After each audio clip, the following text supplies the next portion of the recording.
प्रिय मित्रों, आज मैं अपना चैनल JMS स्टडी के माध्यम से ओम की महत्ता बताने जा रहा हूँ। ध्यान से सुनिए।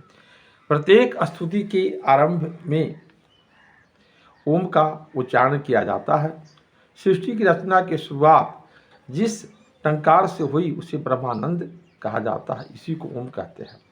इस टंकार से जो नाद विश्व में फैला वो नाद पवित्रता का था। सर्वप्रथम आदि शक्ति ने इस सृष्टि में पवित्रता का संचार किया, समस्त वातावरण को पवित्र कर दिया।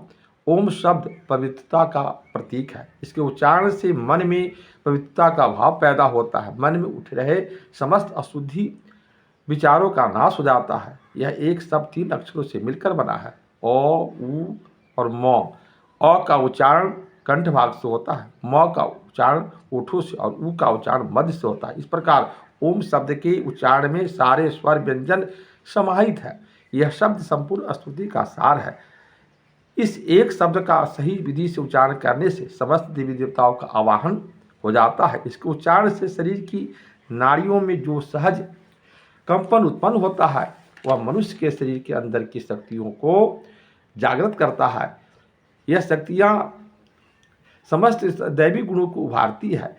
इस प्रकार मनुष्य के अंदर धर्म जागृत हो जाता है, वह धार्मिक बन जाता है। उसके सारे आचरण एवं व्यवहार नैतिक आदर्शों के अनुसार ही होते हैं। उसे सच्चा उचित ज्ञान प्राप्त होता है एवं उसकी अशुद्धि धारणाएं भी मिट जाती है। ओम शब्द का साकार रूप से ही श्री गणेश जी है, इसलिए गणेश जी के पूजन आवाहन को इतना महत्वपूर्ण माना गया है। प्रत्येक कार्य के प्रारंभ में श्री गणेश जी का ही स्मरण किया जाता है ताकि हर कार्य जो है पवित्र भाव से पूर्ण हो। मनुष्य को जीवन में सफलता प्राप्त करने के लिए 3 बातों पर निर्भर रहना पड़ता है: पुरुषार्थ, समय एवं भगवत कृपा। इनमें से मनुष्य को अधिकार केवल उसके पुरुषार्थ पर होता है। कर्म करना ही उसके अधिकार में होता है और प्रत्येक कार्य का फल एक निश्चित समय पर ही मिलता है। फल पर मनुष्य का अधिकार नहीं होता है। मनुष्य को यह भी नहीं जानकारी है कि उसके कार्य का फल उसे किस समय मिलेगा। हाँ, यह बात मनुष्य को अच्छी तरह मालूम है कि बुरे कर्म का परिणाम बुरा होता है और अच्छे कार्य का परिणाम जो है अच्छा होता है। चूँकि स्तुति करना एक पवित्र कर्म है, इसलिए यह निश्चित है कि उसका परिणाम भी शुभ ही होगा। स्तुति के द्वारा हमें भगवान की कृपा प्राप्त होती है, उनका आशीर्वाद हमें मिलता है और फल स्वरूप हमारी मनोकामनाएं सारी पूर्ण होती है। पूरी श्रद्धा और शरणागत भाव से जब हम ओम का उच्चारण करते हैं तभी हमारी स्तुति सार्थक होती है। साकार रूप में गणेश जी की स्तुति की जो है इसी कारण इतनी महत्ता है। इस श्लोक को जो है जो पढ़ते उसको कंठस्थ कर लेना चाहिए।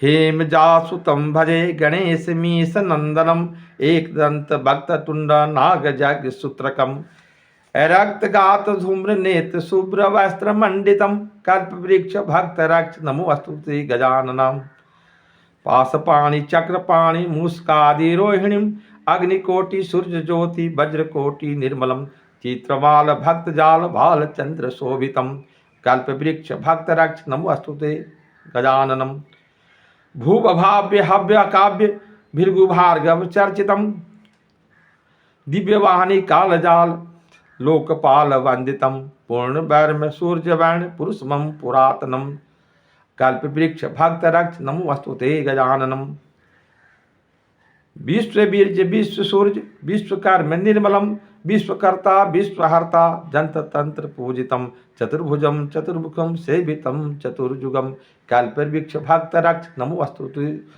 अस्तुते गजाननम। यह वीडियो आपको अच्छा लगे तो सब्सक्राइब के साथ जो है लाइक जरूर कर दीजिएगा। धन्यवाद।